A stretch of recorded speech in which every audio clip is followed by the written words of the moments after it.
हम लोग अभी स्टार्ट करते हैं। ऑनलाइन स्टूडेंट्स बेटा हम लोग स्टार्ट करते हैं। ज्योग्राफी के अंदर आज हमारा टॉपिक है डेजर्ट। तो हम बाद में करेंगे, लेकिन हम लोग पहले लाइफस्टाइल सारे टोपोग्राफिकल जोन्स का इकट्ठा करें। इकोनॉमिक एक्टिविटीज, हर टोपोग्राफिकल जोन में हम टोपोग्राफी जो है उसको सेपरेटली करेंगे। जी बेटा, सॉल्व नहीं, उसको अलग से करने की जरूरत है। लेबलिंग के लिए ऐसे कुछ नहीं आता। अच्छा, अब आप लिखें, टॉपिक लिखें आज का इकोनॉमिक एक्टिविटीज, सारों की एक ही जैसी। Economic activities of people in different regions of Pakistan. अब इसमें आप लोग कंपैरिजन में जब आप करेंगे ना, तो आपको याद करना बहुत ज्यादा इजी हो जाएगा। अब इकोनॉमिक एक्टिविटीज को हम सेपरेटली डील करते हैं। सब 4 रीजन्स हमारे मेनली थे। सबसे पहला इकोनॉमिक एक्टिविटी का नॉर्दर्न माउंटेन्स, नॉर्दर्न माउंटेन्स, और इसी के साथ नॉर्थ वेस्टर्न माउंटेन्स। फिर हम लोग करेंगे economic activities western mountains,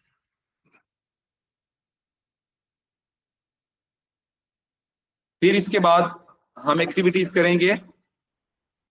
western के बाद हमारे पास आ जाएगा कोटवार प्लेटू। जी हाँ हाँ, कोटवार प्लेटू। इसके बाद हम इकोनॉमिक एक्टिविटीज करेंगे बलोचिस्तान प्लेटू, और लास्ट में हम लोग करेंगे इंडस प्लेन्स। अब ये मैं बेटा आपको एक अदद चार्ट बना के दे रहा हूँ, फ्लो चार्ट इसको बोलते हैं हम लोग। ये आपके पूरे चैप्टर का क्रक्स है, समरी है। Is it clear? ये समरी आपके लिए बहुत ज्यादा इफेक्टिव होगी, क्योंकि बहुत सारे क्वेश्चंस आपके पेपर में आते हैं which can be easily attempted by reading that single page. वो डेजर्ट में अलहदा से करा दूंगा, अभी डेजर्ट को मैंने छेड़ा ही नहीं है। ठीक है, मेरे पास डेजर्ट का उस पर क्योंकि क्वेश्चन ज्यादा आते हैं, तो इसलिए उसको हम करेंगे ही रहता, उसको एक ही एंगल से करेंगे इकट्ठे। अच्छा, नॉर्दर्न माउंटेन्स की जो टोपोग्राफिकल फीचर्स हैं वो तो आपको पता है। स्टीप स्लोप्स होती हैं, ग्लेशियर्स होते हैं, रगेड टेरेन होती है, हाई एल्टीट्यूड्स होते हैं। अभी अभी मैंने स्नो कैप्ड पीक्स होती है, लेकिन मैंने क्लाइमेट का जिक्र नहीं किया इसका। I did not talk about climate. हाँ जी। अब यहाँ पे सबसे पहला इकोनॉमिक एक्टिविटी क्या है, लोगों का पैसा कमाने का तरीका क्या है, जरिया क्या है? Tourism. Well done. Tourism due to scenic beauty. अच्छा चलें जी। Tourism due to due to tourism due to scenic beauty. Okay, well done. अच्छा जी, ड्यू टू सीनिक ब्यूटी के बाद दूसरी इकोनॉमिक एक्टिविटी क्या है? स्मॉल स्केल कॉटेज इंडस्ट्री, इसको हम बोलते हैं जी, well done, cottage industry as people make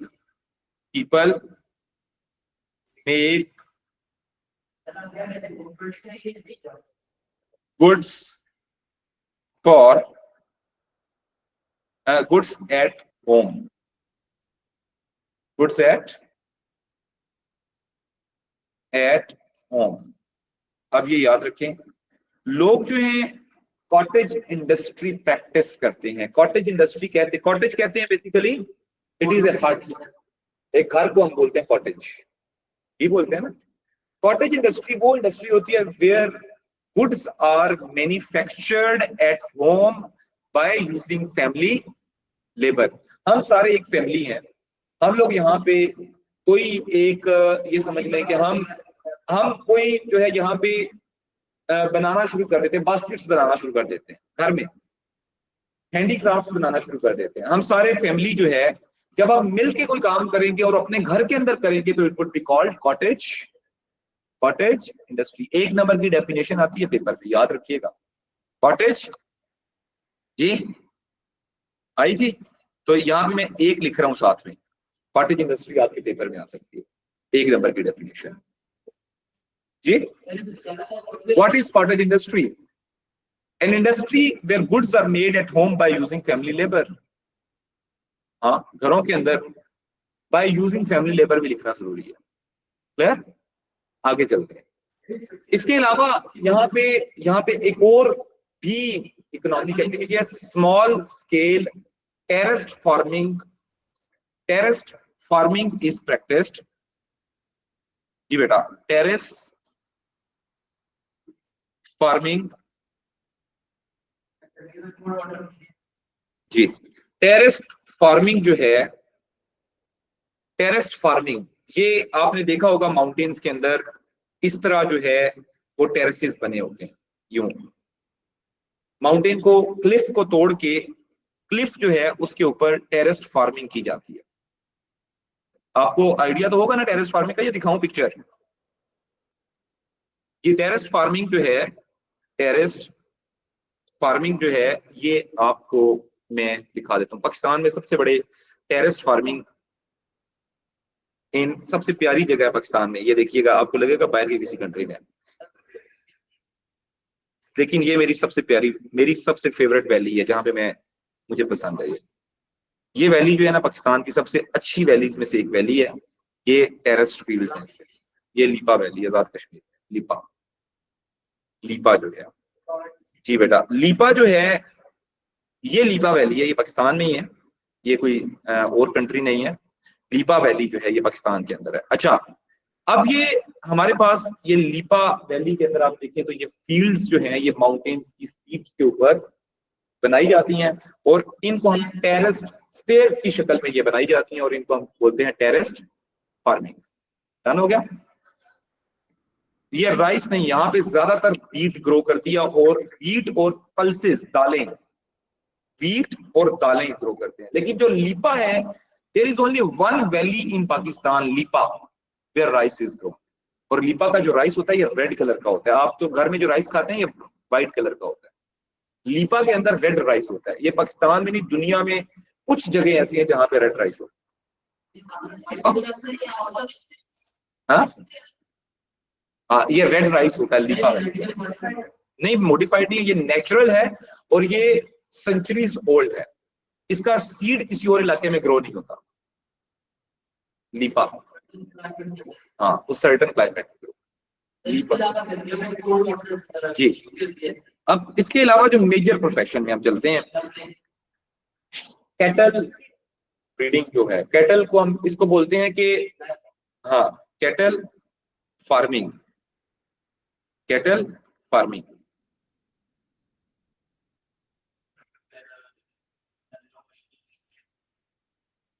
गर्मियों में ऊपर चले जाते हैं। Well done. इसको हम इसके लिए एक वर्ड यूज करते हैं, transhumance. Well done, well done. Transhumance जी, ट्रांस ह्यूमन्स की डेफिनेशन आती है और ये 1 नंबर की डेफिनेशन आती है। अब मैं आपको समझा देता हूँ ट्रांस ह्यूमन्स क्या है। When people along with their life stock, ये लोग मूव नहीं करते अपने लिए, ये अपने लाइफ स्टॉक के लिए मूव करते हैं। ये लोग अपने लाइफ स्टॉक के लिए मूव करते हैं वैलीज के अंदर। ये माउंटेन के ऊपर ना कुछ मेडोज बनते हैं, मेडोज हैं, आपने नाम सुने होंगे, फेरी मेडोज का नाम सुना है? वहां पे मेडोज के अंदर ग्रास आते हैं बहुत ज्यादा। अब ग्रास जो है, ग्रासी फील्ड्स के ऊपर जो एनिमल्स होते हैं उनके लिए काफी ज्यादा फीड अवेलेबल होती है। तो that's why the people living in mountains they move into the meadows in summer season, they come into the valleys in winter, ताकि उनके जो एनिमल्स हैं उनको फूड अवेलेबल हो through out the year. Is it clear? अच्छा, अब ये trans humans जो है ये पाकिस्तान में अक्सर जगहों पे होती है, सबसे ज्यादा पाकिस्तान के अंदर ये इस साइड पे अगर आप चले जाएं, कश्मीर का एरिया चले जाएं, कश्मीर में सबसे ज्यादा ट्रांस ह्यूमंस है। कश्मीर के बाद अगर आप अस्तोर में जाते हैं वहां पे ट्रांस ह्यूमंस है, नारायण खान में ट्रांस ह्यूमंस है, क्योंकि वहां पे आप देखेंगे आजकल पीक सीजन है ग्रास का, वहां पे आजकल हर चीज लश ग्रीन है, तो एनिमल्स को फीड मिलता है, they move into the valley, into the meadows. Meadows are mostly located in the top, on the top of the mountains. When snow melts from the mountain, meadows are formed. Clear? हाँ ना, meadows आपके बड़े अच्छे हैं। हमारा जो सबसे nearest है, आप अपनी फैमिली के साथ जाना चाहते हैं मेडो के अंदर, तो ये मेडो मेरा फेवरेट है, अच्छा है फैमिली के लिए, ये मेरा फेवरेट मेडो है। ठीक है, ये विंटर में स्नो होती है यहाँ पे जी, ये जो है ये मेडो मेरा फेवरेट है, ये पाकिस्तान के अंदर है, और आप इस्लामाबाद से सिर्फ 3-3.5 घंटे में यहाँ पे जा सकते हैं, क्लोजेस्ट टू इस्लामाबाद।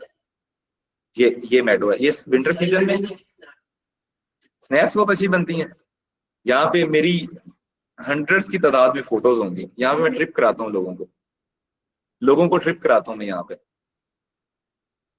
ये देखें, ये ऊपर गाय बहन से, ये आपको क्या नाम है, शीप्स नजर आ रहे हैं, ये बेसिकली मुराद क्या? जी बेटा, ट्रिप से मुराद क्या? आप लोगों को ट्रिप से मुराद मतलब टूरिस्ट गाइड।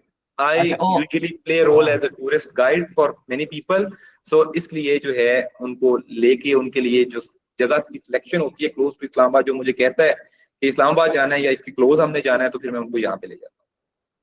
तो आप किसी लाइक फॉरेन टूरिस्ट को इधर लेके गए? फॉरेन कश्मीर में अलाउड नहीं है, क्योंकि डिस्प्यूटेड टेरिटरी है, फॉरेनर्स अलाउड नहीं है। वैसे एक अमेरिकन को मैं लेके गया था गाड़ी के अंदर छुपा के। नाइस, ऐसे बहुत खूबसूरत है सर। डन, आप लोग थोड़े ए लेवल में पहुंच जाओ फिर ले जाऊंगा। मेरे स्टूडेंट भी जाते हैं मेरे साथ, अक्सर चले जाते हैं, लेकिन वो ए लेवल वाले के बाद। अभी लास्ट ईयर में लेके गया हुआ था एक ट्रिप, स्कूल का ट्रिप ले गया, स्कूल वालों ने मुझे कहा था कि आप ट्रिप ऑर्गेनाइज करके नहीं आते, मैं उनके बच्चों को स्कूल ले गया, स्कूल का ट्रिप ले गया। नहीं, वो दूसरा खलदुनिया स्कूल है, उसका ट्रिप मैं ले गया उनको। मैं इसी तरह का एक विंटर था, अभी छोड़ फातिमा, सुपरनोवा में इतने बच्चे हैं ना, वो नजर भी नहीं आते, वो इतने ज्यादा बच्चे हैं कि मैं सिर्फ 2-3 सेक्शंस को पढ़ाता, मैं ज्यादा को नहीं पढ़ाता, 2-3 सेक्शन, और वहां पे तकरीबन 14-15 सेक्शन था, अब मैं छोड़ भी दिया। अच्छा, इसके अलावा यहाँ पे मिनरल भी यहाँ पे बहुत ज्यादा है।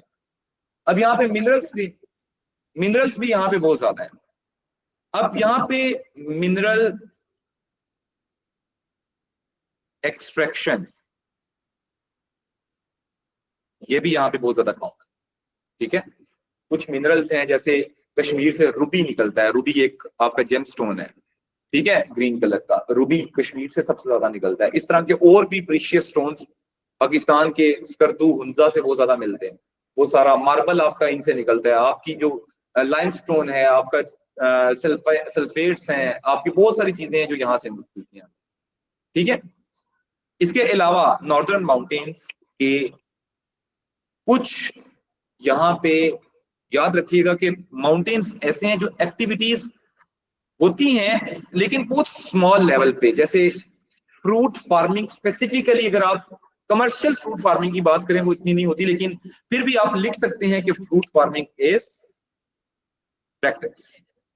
जी बेटा, कुछ एरिया जी बेटा, वो चोरी वाले होते हैं, ठीक है, इलीगल होते हैं।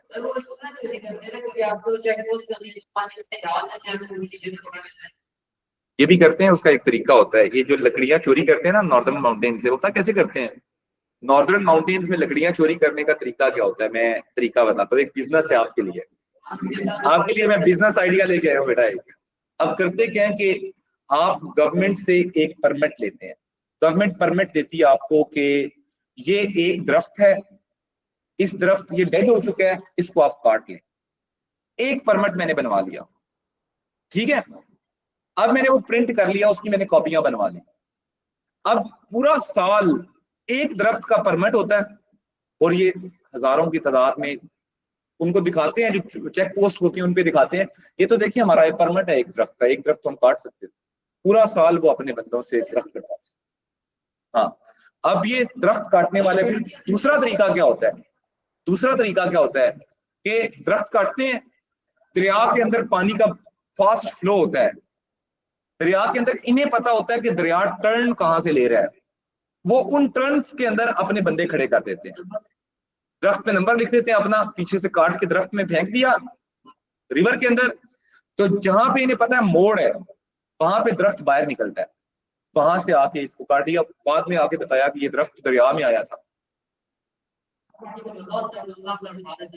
देखा, तो ये बिजनेस है, ये बिजनेस। आप जब अनएम्प्लॉयड रह जाओ ना, जो पढ़ते नहीं है, उनके लिए मैंने बिजनेस आइडिया दे दिया, ठीक है। क्या चीज?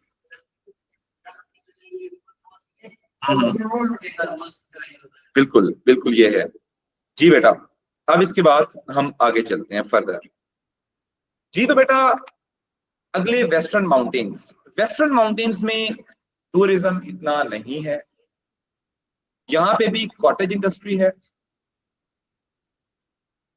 ड्राई फ्रूट फार्मिंग नहीं होती, ड्राई फ्रूट दूसरे फ्रूट को खुश करके ड्राई बनाया जाता है, फार्मिंग नहीं होती उसकी। ड्राई फ्रूट आपकी एप्रिकॉट है, उसको धूप में रख दें तो वो ड्राई फ्रूट बन जाएगा, आपकी चेरी है उसको धूप में रख दें तो वो ड्राई, ग्रेप्स को बदल करें कि किशमिश बन जाएगी।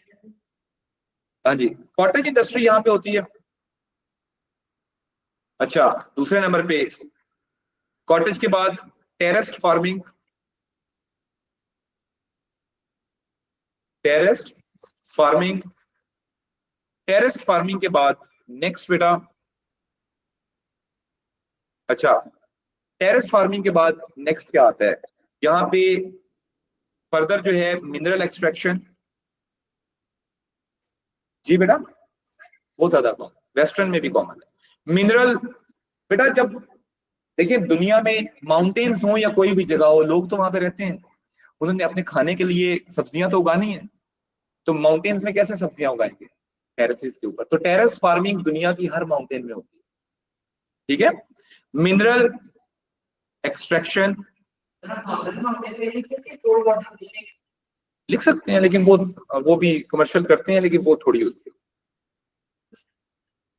हाँ, वेस्टर्न माउंटेन्स में से बेटा आपका लाइमस्टोन है, आपकी फायर क्ले है, चाइना क्ले है, कोल है, इतने तो मिनरल्स है, सॉल्ट है, सॉल्ट सॉल्ट आपको सारा मिलता है। अच्छा, इसके अलावा यहाँ पे मिनरल एक्सट्रैक्शन के अलावा यहाँ पे कैटल फार्मिंग, कैटल फार्मिंग, ये चीजें जो ना ये कॉमन है बेटा, दुनिया की हर माउंटेन रेंज के अंदर ये चीजें होती है, ऐसा ही है। आगे चलते हैं, पोठवार प्लेटू, यहाँ पे सबसे मेजर काम मिनरल एक्सट्रैक्शन। अब पेपर में सवाल आता है पोठवार प्लेटू से दो मिनरल्स के नाम बताएं, सॉल्ट, लाइमस्टोन, ये पेपर में सवाल आता है, मैं अभी लिखवा रहा हूं आपको। अच्छा, इसके अलावा पोठवार प्लेटू में क्या होता है, इंडस्ट्रीज हैं, इंडस्ट्रीज इन मेजर टाउन्स। अच्छा, यहाँ पे रोड और एयरपोर्ट्स हैं भाई पोठवार प्लेटू में। इंफ्रास्ट्रक्चर, यहाँ पे फिर ट्रेड एक्टिविटीज होती हैं।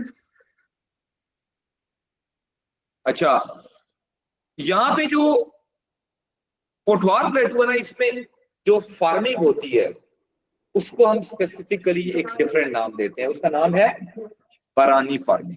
क्या नाम है? बारानी, बारानी पारानी फार्मिंग की 1 नंबर की डेफिनेशन आपके पेपर में आ सकती है। Rain fade farming. यस, इसका शॉर्टेस्ट डेफिनेशन क्या है?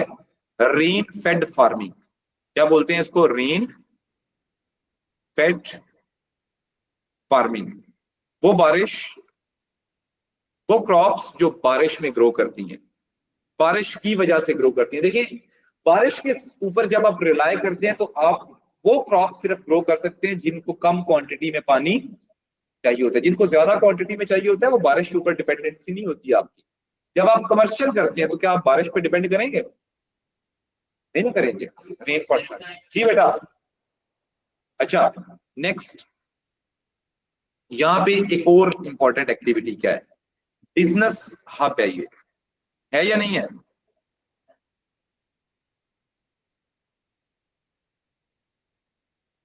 ड्यू टू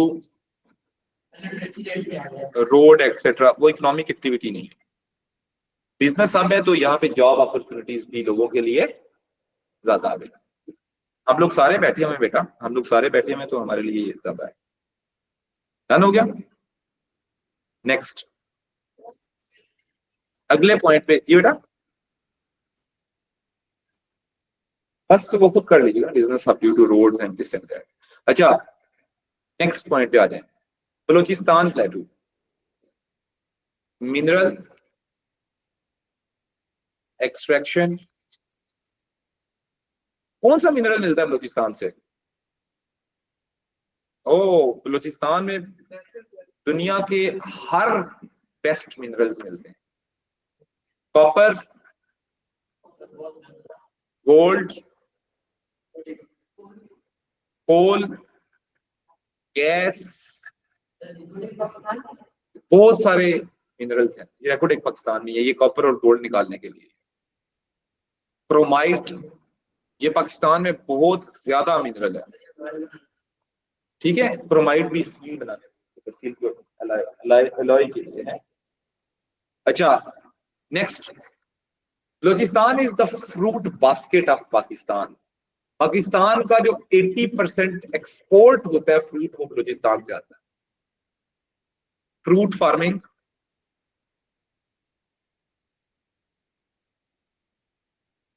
अब मैं फ्रूट गिनवाता हूं। एप्पल, एप्रिकॉट, ग्रेप्स, ये सारे बलूचिस्तान से आते हैं। इसके अलावा मेलन्स बलूचिस्तान से आते हैं। इसके अलावा ड्राई जो है, अच्छा, इसके अलावा जो ये गर्मा आप खाते हैं, ये मार्केट में पड़ा होता है येलो से कलर का, वो यहाँ से मिलता है।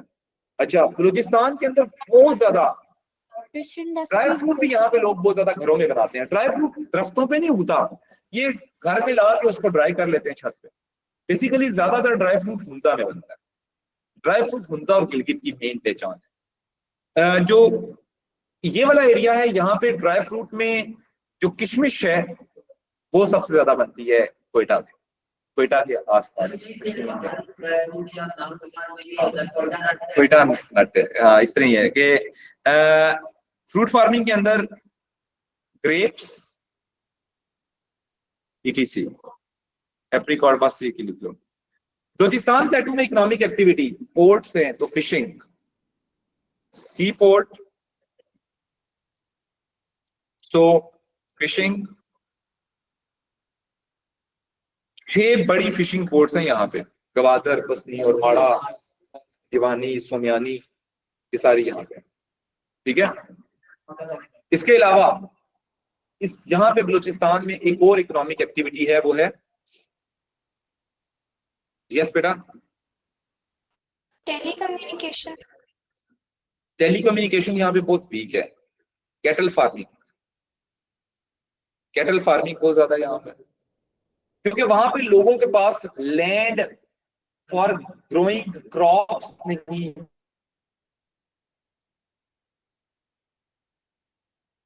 इतनी ज्यादा available. Northern region of Balochistan has land which is fertile, but the western बेसन जो मैंने आपको बताया था, ये चाबीक का एरिया है, खरान का एरिया है। अगर आप यहाँ पे जाए ना, यहाँ पे मैं मतलब हम लोग गए घूमने फिरने, यहाँ पे एक घर में नजर आ रहा था, दूसरा घर तकरीबन 4 किलोमीटर के बाद नजर आ रहा था। और घर भी ऐसे नहीं थे जैसे हमारे हैं, घर भी ऐसा होता है जैसे हट्स होते हैं। मतलब आपको इतनी दूर दूर तक लोग नजर ही नहीं आते वहां पे।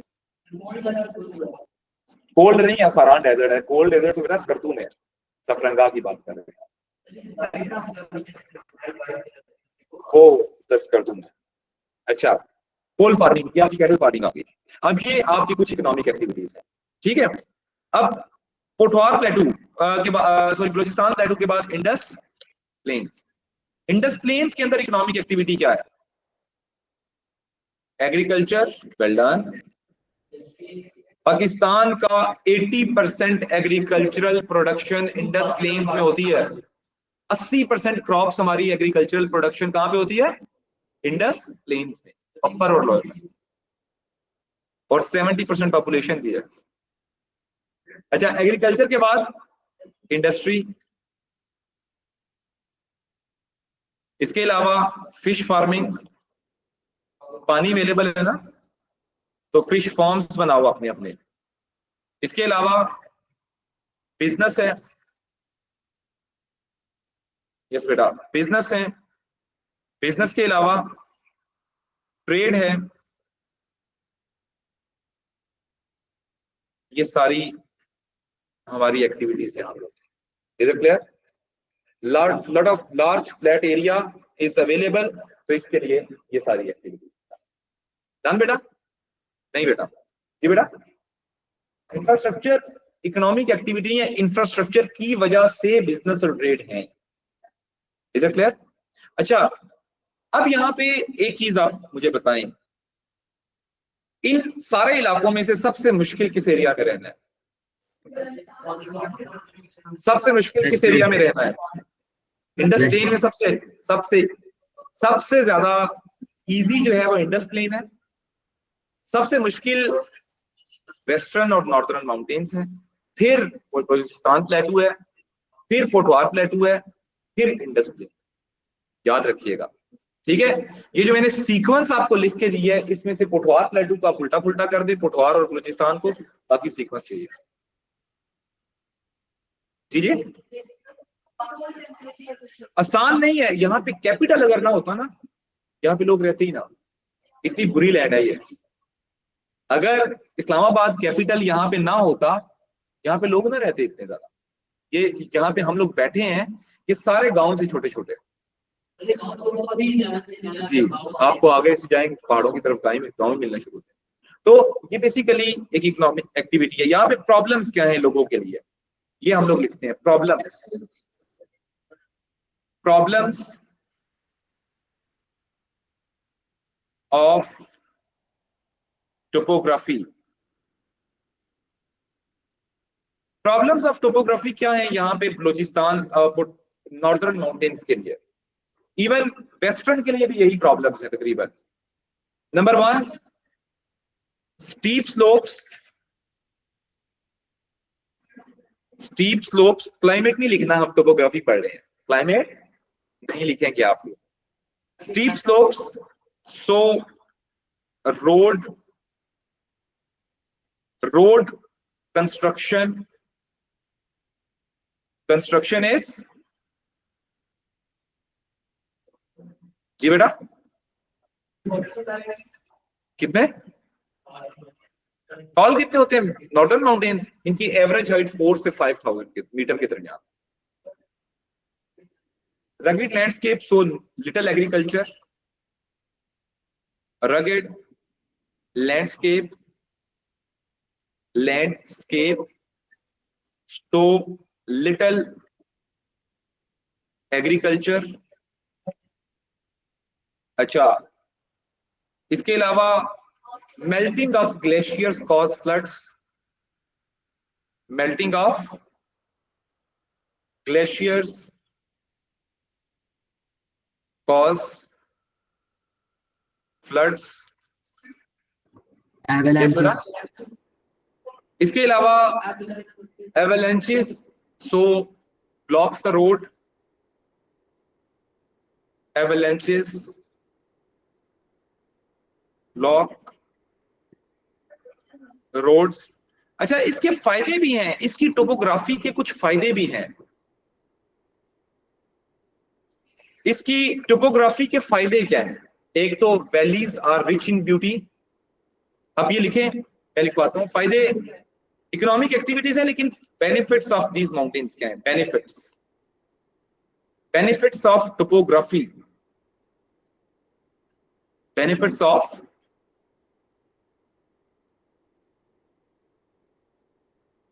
टोपोग्राफी, इसके बेनिफिट्स क्या हैं?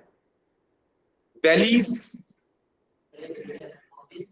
नॉर्दर्न माउंटेन्स की ना, अभी माउंटेन्स की, बाकियों के ऊपर कोई सवाल नहीं आते हैं अलहदा से, बाकियों को मैं करा चुका हूँ, इसके ऊपर ही अलहदा सवाल होते हैं, इसलिए इसको डिटेल में करा, और किसी को नहीं, डेजर्ट एरिया कराऊंगा वो इसमें ही नीचे करा। अच्छा, बेनिफिट्स ऑफ टोपोग्राफी क्या है? Valleys to make dams, dam कहां पे बनते हैं? स्टीप स्लोप्स के ऊपर, वैली के अंदर।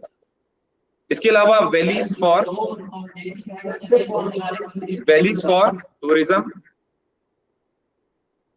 Tourism, valleys for fruit farming.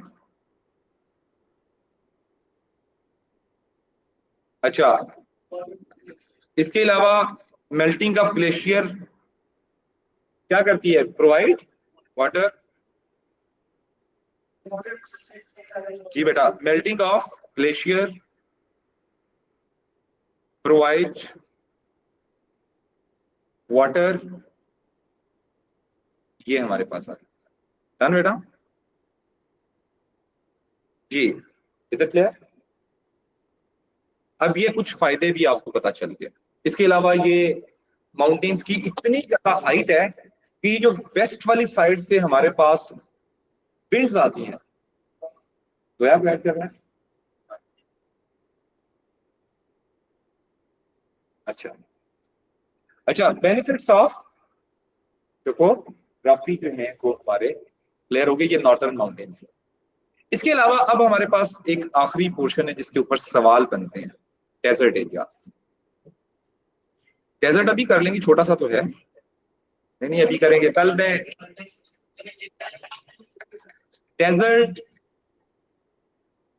Desserts इन पाकिस्तान। बेटा, दुनिया के किसी भी डेजर्ट की टोपोग्राफी क्या होती है? सेम होती है या डिफरेंट होती है?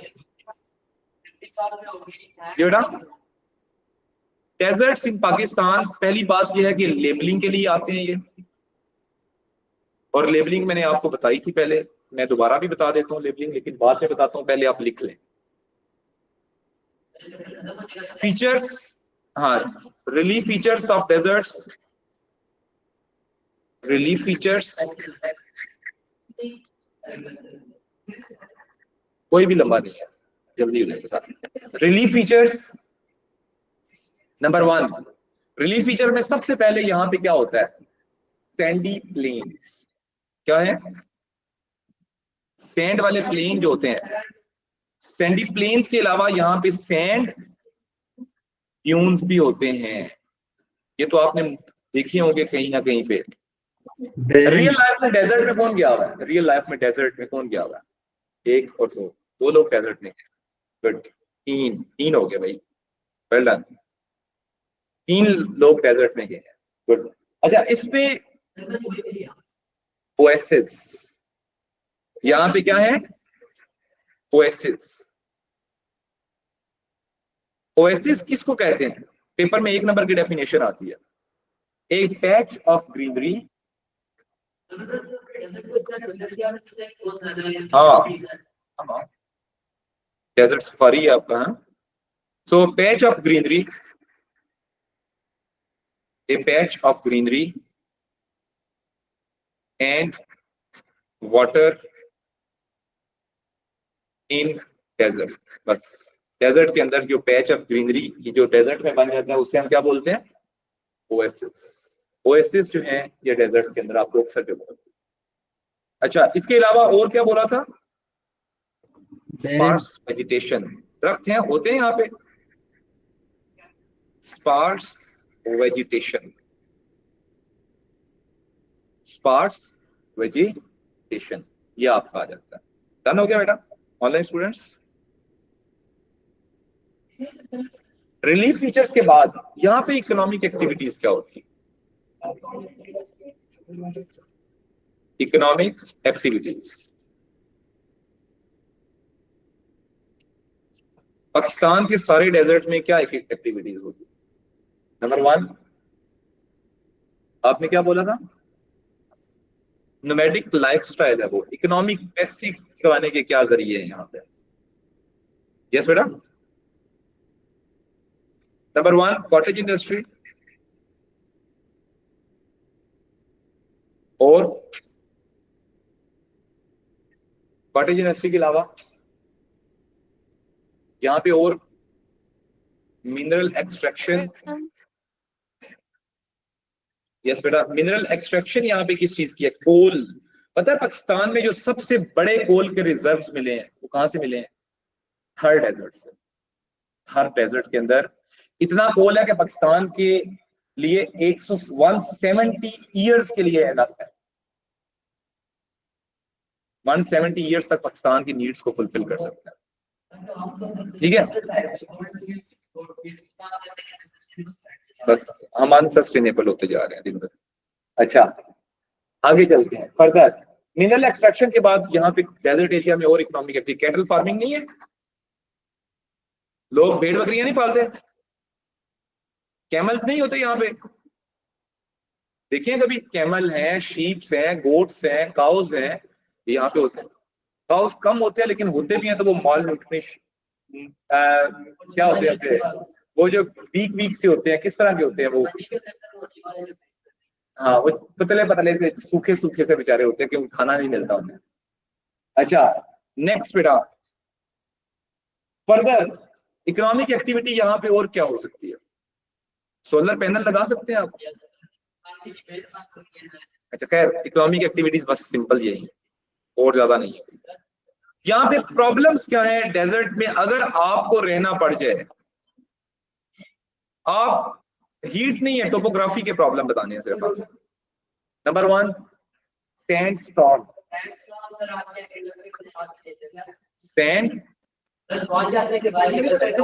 हाँ, सैंड स्टॉर्म्स के अलावा limited alluvial soil, limited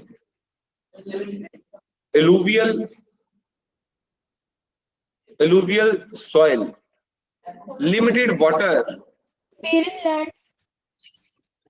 yes बेटा, barren land, barren land. Hot climate. और सबसे बड़ी बात, Due to hot climate, skin diseases. Skin diseases भी आ सकती हैं। हम सिर्फ टोपोग्राफी वाले पॉइंट में देखेंगे तो टोपोग्राफी के अंदर आ जाएगा difficult to make roads, difficult to make roads. ये चीजें टोपोग्राफी की वजह से कंस्ट्रेंट्स होती हैं, लोगों को problem. Is it clear online students? Is it clear बेटा? Yes, sir.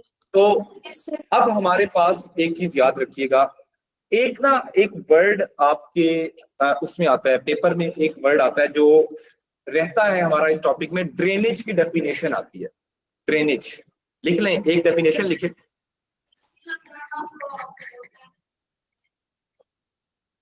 वेल डन, ठीक है। नेचुरल ड्रेनेज का जब वर्ड आप लिखेंगे ना, तब वो होगा नेचुरल रन ऑफ वाटर। क्या है नेचुरल ड्रेनेज का मीनिंग? डेफिनेशन क्या है? नेचुरल रन ऑफ वाटर, पानी का नेचुरल मूवमेंट जो होती है उसको क्या बोलते हैं? ड्रेनेज। अब मुझे बताएं कि ड्रेनेज, नॉर्दर्न माउंटेन्स में ड्रेनेज किस तरह से मूव करती है? ड्रेनेज रन ऑफ कैसे होता है पानी? डेजर्ट और नॉर्दर्न माउंटेन्स में आपकी वाटरफॉल्स बनती हैं, उसमें क्या होता है? वाटरफॉल, पानी होता है या नहीं होता? स्ट्रीम्स के अंदर पानी होता है, लेक्स के अंदर पानी होता है, आपकी रैपिड्स जो है, आपकी स्ट्रीम्स, सीरीज ऑफ वाटरफॉल्स को हम रैपिड्स बोलते हैं। जब मल्टीपल जगहों पे एक वाटरफॉल नहीं होती, हजारों की तादाद में वाटरफॉल्स है वहां पे। अब ये सारी चीजें पानी मूव करने का तरीका है। पंजाब के अंदर ड्रेनेज क्या है? रिवर्स, नेचुरल रिवर है, आर्टिफिशियल में कैनाल्स हैं। अच्छा, पोटवार प्लेटो में ड्रेनेज क्या है? लेक्स भी हैं, सीजनल रिवर्स भी हैं, और इसके अलावा स्ट्रीम्स भी छोटी छोटी हैं, जैसे कोरंग नाला और ये कल परसों जो बच्चे डूबे हैं, ठीक है, इस तरह की चीजें आ जाती हैं। इसी तरह बलूचिस्तान प्लेटो में ड्रेनेज क्या है? ये सेम चीजें हैं, रिवर्स है। अब सिंपल ये है कि आप लोगों को ना इतना मुश्किल तरीके से बताया जाता है कि वो ड्रेनेज आपके लिए मसला बन जाता है। ड्रेनेज पे कोई और सवाल आता ही नहीं। ड्रेनेज के ऊपर सवाल पता क्या आता है? नॉर्दर्न माउंटेन्स की ड्रेनेज क्या है, ये मैंने बता दिया है कि स्ट्रीम्स, वाटरफॉल्स, रिवर्स, इसके अलावा मेल्टिंग ऑफ ग्लेशियर करने के बाद आपकी जी। अच्छा, इसके अलावा इंडस प्लेन्स की ड्रेनेज क्या है? ये इंडस प्लेन्स के अंदर अपर इंडस प्लेन में 5 रिवर्स हैं, लोअर इंडस प्लेन में 1 रिवर है। यही ड्रेनेज है, यही ड्रेनेज है बस जी। अब यहाँ पे आपके ओवरऑल के मल्टीपल सवाल आते हैं। मैं आपको ना नोट्स भी दूंगा, मैं भेज दूंगा आपको नोट्स भी, ठीक है? वो पिक्चर्स की शक्ल में नोट्स होंगे, आप उनसे अच्छी तरह से चैप्टर को याद करें, ठीक है? 10-12 पेजेस होंगे, तो आपने याद करना है, और याद करने के बाद आपने कल टेस्ट में अच्छे तरीके से अपीयर, ठीक है? Give your best in the test. Okay जी, यहां तक आज का। Thank you everyone. अल्लाह। खुदा हाफिज़।